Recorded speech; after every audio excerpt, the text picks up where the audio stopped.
Hello everyone. Today we're going to talk about an adventure drama film called Return to the Blue Lagoon from 1991. Enjoy your viewing. A little boy and a little girl accidentally found themselves on a desert island. Here they grew up, matured, and made their own child. With him, they went on dangerous boat trips, but it so happened that the young parents did not survive the trip, but their son survived. The boat was spotted from the ship where Sarah Hargrave and her daughter Lily were sailing. She immediately took the crying child with her, and his mother and father were buried in accordance with maritime traditions.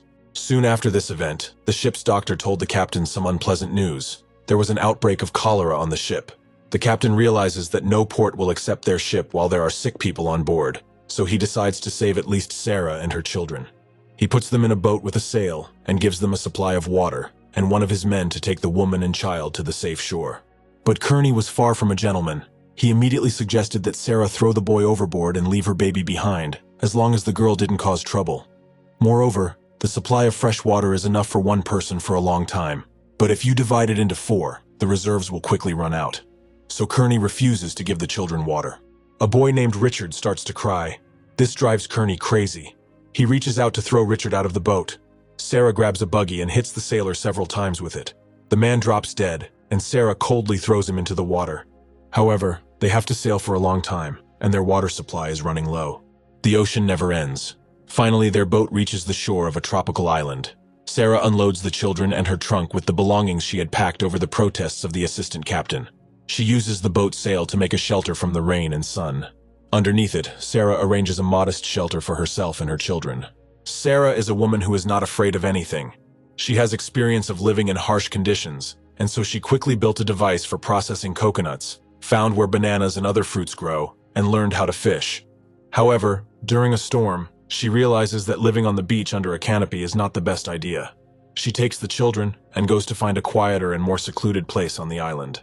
After a while, Sarah comes to the shore of a blue lagoon. This place seems like a fairy tale, and Sarah decides to move here. Not far away, she finds a hut that Richard immediately recognizes as his home. He goes inside and calls for his mom and dad, but they are nowhere to be found. For Sarah, this hut is a real salvation. Together with the children, they move in. Later, at the top of the highest part of the island, Sarah builds a big fire. She will light it when a ship appears on the horizon. Sarah keeps a calendar where she marks the full moon. During this period, local savages become more active on the island. They come to the northern part of the island to perform sacrifices. That is why the woman forbids her children to go there. Despite being cut off from civilization, Sarah brings up her children in accordance with the rules of the civilized world. She teaches them good manners, how to behave at the table and with each other. Sarah believes that they will be picked up by a passing ship, and then no one will be able to blame her for raising her children badly. Meanwhile, the children are growing up. They are very friendly and have fun, swimming, catching pigs, and learning how to get food in the sea.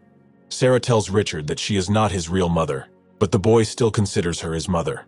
The children begin to ask questions about male and female anatomy, and Sarah explains to them the rules of becoming a man and a woman. She tells Richard that his body will change, and hair will start growing on his face, and she tells the girl that she will bleed and grow breasts. The children go out to sea to go fishing. Lily has already caught one fish, but Richard's catch is taken by a shark. He curses at the marine predator but can do nothing.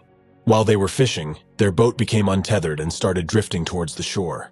The children have to be cunning to get to the boat. They distract the shark with the fish they caught and get to the boat themselves. At home, they are both scolded by Sarah for coming back so late. Gradually, Sarah, Richard, and Lily learn everything they need to do on the island. They fix the roof, get water and food, and make their own clothes. At the same time, Sarah does not forget to celebrate traditional holidays and keep a calendar. But one day she starts to get sick. A common cold turns into pneumonia, and Sarah dies. Before she dies, she asks to be buried on the top of the island and to leave a tombstone. Richard and Lily have become teenagers. They still live together, keep to a schedule of duties, and celebrate holidays. At Easter, they hide eggs in their part of the island, and whoever finds the most wins. But this year, they decided to make the game more interesting, and the winner gets a prize from the loser. Lily has collected more eggs, or so she thinks. Richard hid one of the eggs he found to make a nice present for the girl. As a gift, he personally mined a pearl for her. Lily used it to make a hair ornament. When the girl is spinning around in the mirror, looking at her breasts, Richard spies on her. Lately, he has been acting like a typical teenager. He has to be the first in everything.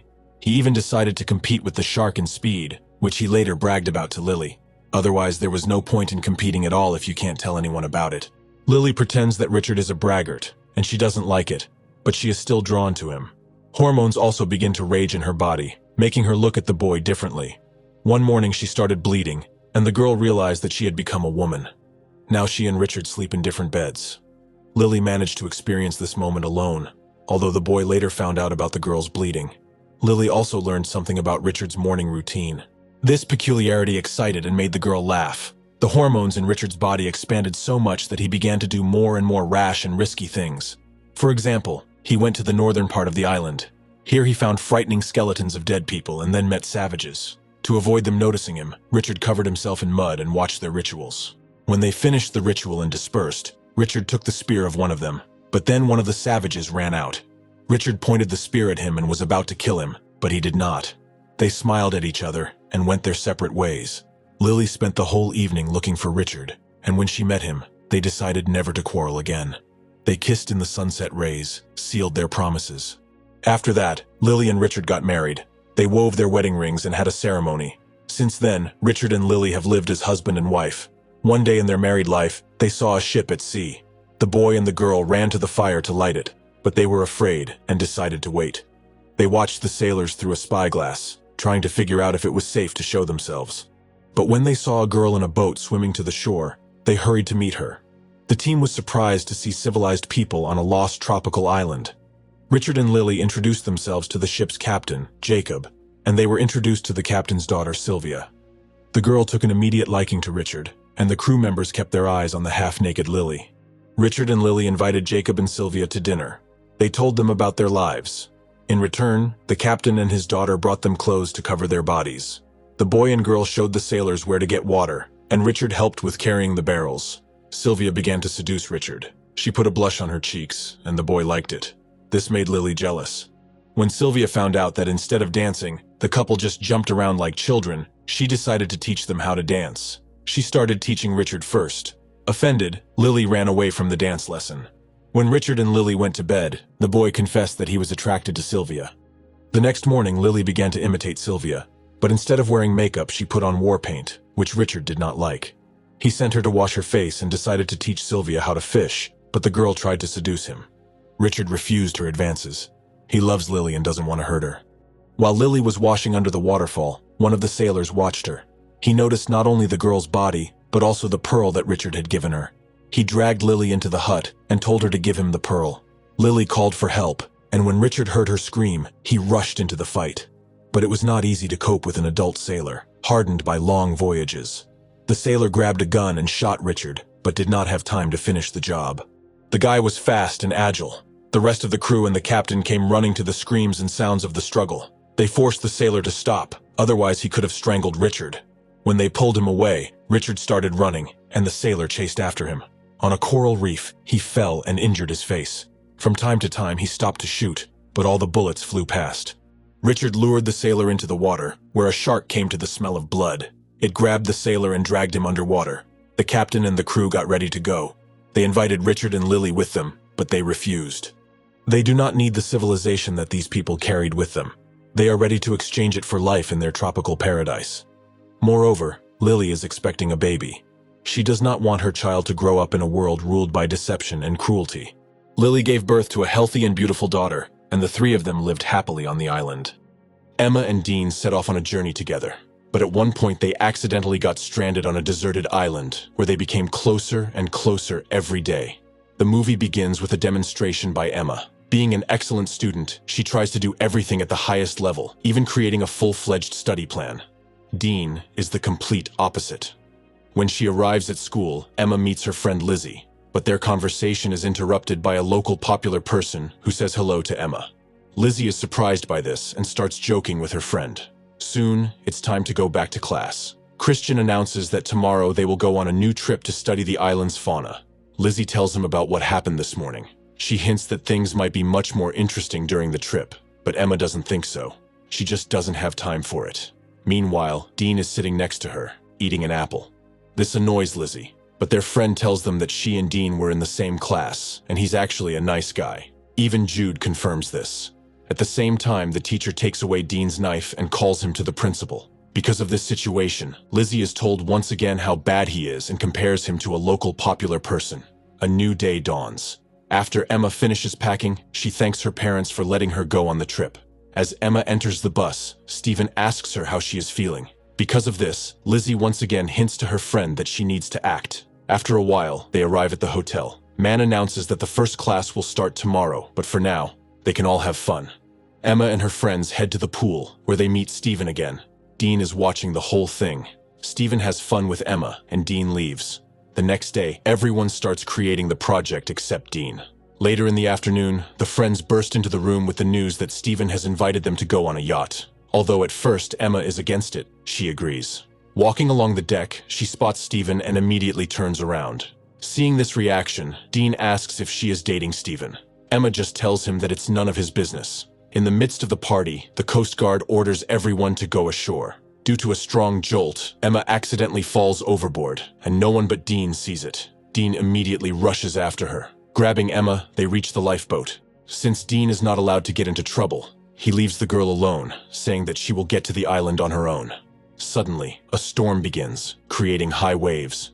At first light, the teacher announces that the trip is canceled because of their prank. Realizing that Emma is not among them, everyone takes a roll call. Dean is not there either. He is trying to get a connection, but is unsuccessful because his phone is out of order. But he can see the island in the distance. At this time, at the hotel, the police are telling them that there is almost no chance of finding the two students.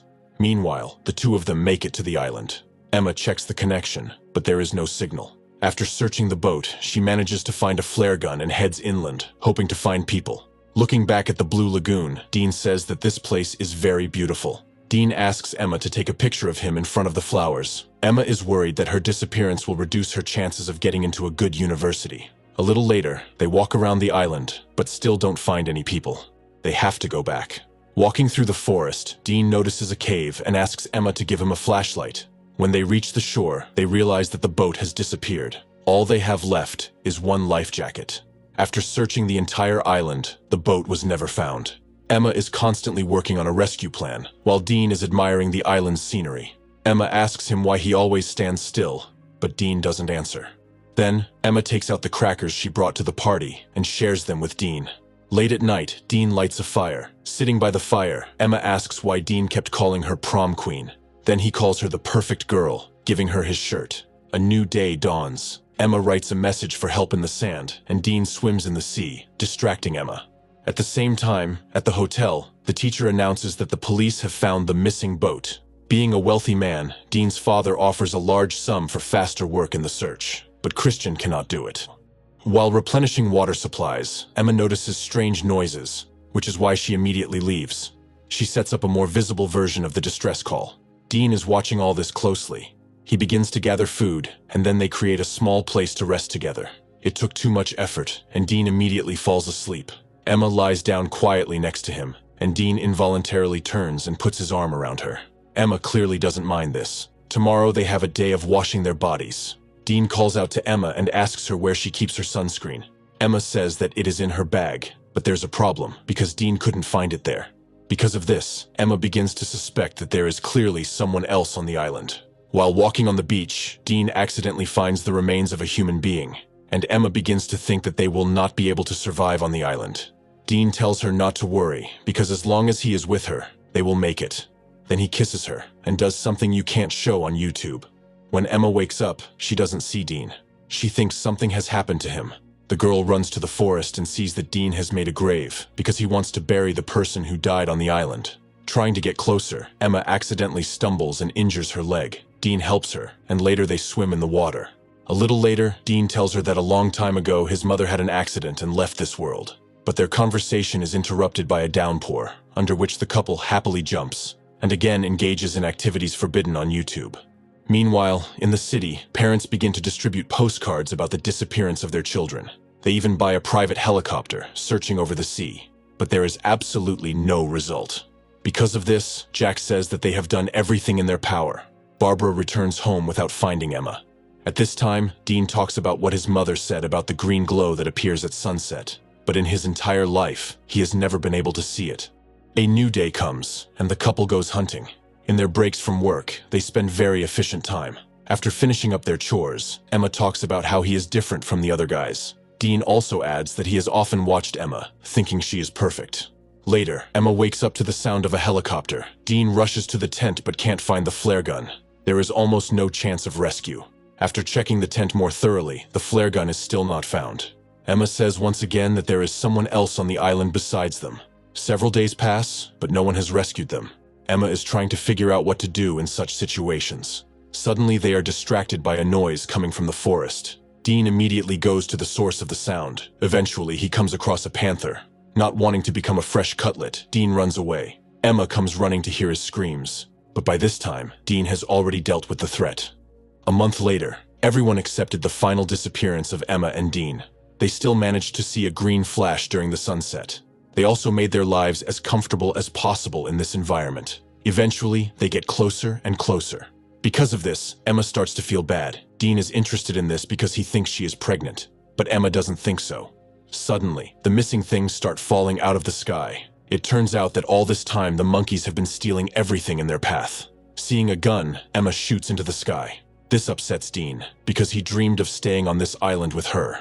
A few hours later, a helicopter arrives at their island. The news of their rescue quickly spreads around the world. Though their parents and friends are overjoyed, Emma and Dean begin to feel sad. Towards nightfall, Dean visits Emma, who has begun to avoid him. Tomorrow they are going to have a small party, where Dean asks Emma to talk to him again, but she is clearly against it, and Dean walks away alone. Even when school started, Emma didn't start talking to him. She would only look at him occasionally. After a while, Emma finally decides to call him, but Dean doesn't want to stop talking. After a while, the day of the prom comes, and they decide to become a couple. If you have watched the video so far, you should know that I am happy to have viewers like you. Thank you for watching to the end. Subscribe to the channel and follow the news. Klonsak Recapped was with you. See you soon.